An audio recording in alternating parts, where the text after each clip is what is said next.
from within yourself. Finding that place inside where you love to be, and finding that work on the outside that you love to do. So, this book is about love and money. Don't be ashamed to follow the directions. Don't be afraid to be inspired by the ideas. The more inspired you are, the faster you will create. Traditional scriptures say we were born in the image of our Creator. To what degree do we really believe that? Maybe simply to the degree that we create. Our range of wealth creation is dependent on our belief in our capacity to create. This book was written to empower that belief. Number 1, draw a line in the sand. Peter Drucker says, quote, "When you see a successful business, someone once made a courageous decision." End quote.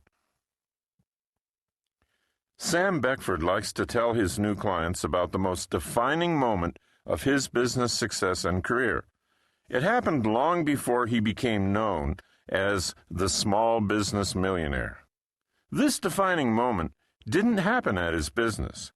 It actually happened at a grocery store. Sam and his wife had finished shopping and went to pay for their groceries with his debit card, and the card didn't clear through. So he tried it again, and the card didn't work again, and the cashier offered to try a third time, saying, "There must be a problem with the card." Sam said, "Yeah, I know the problem. There's no money in the account." He was there with his wife, and they had to leave the store and leave all their groceries to be put back on the shelves. And there was something very painful about reaching a point where he couldn't even feed his family. Sam said, "It was the most embarrassing, humiliating thing. This is never going to happen again. I'm sick of being broke. I'm sick of being poor. I'd been trying to play the odds that there'd still be a little money left in the account, but walking out of that store that day was the turning point for all the business achievement that happened after that. It's the moment I woke up." Sam now tells that story to a lot of people who are trying to make it as small business owners and professionals of all kinds. Sometimes they come up to him afterwards at a seminar and say, "You know, I can identify with that grocery store story because it happened to me 2 weeks ago." As for lack of wealth, we can relate. We've been there. We've been down and in debt with utterly failed careers and ventures, probably in worse ways than you. So don't try to push that pain away. Let yourself really feel what you are missing, because that's when you'll be focused enough to say no to that feeling. You can say no to feeling that way ever again. Now you can find a place to take a stand. Be completely negative about what you no longer want. Refuse to let it in. Stand up to it.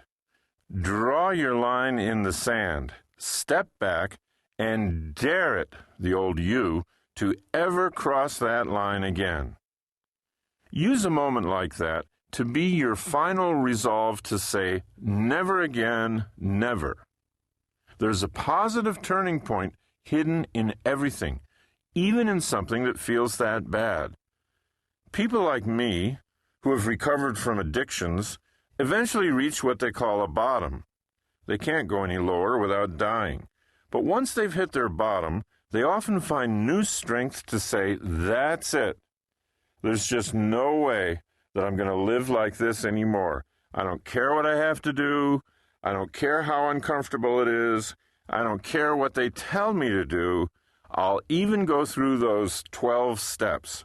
I'm doing it because this is the end of this life. Wealth has steps too, just like addiction recovery. And the steps work. And the first step is to draw a line in the sand. Number 2, ask each day, why not me? Nathaniel Brandon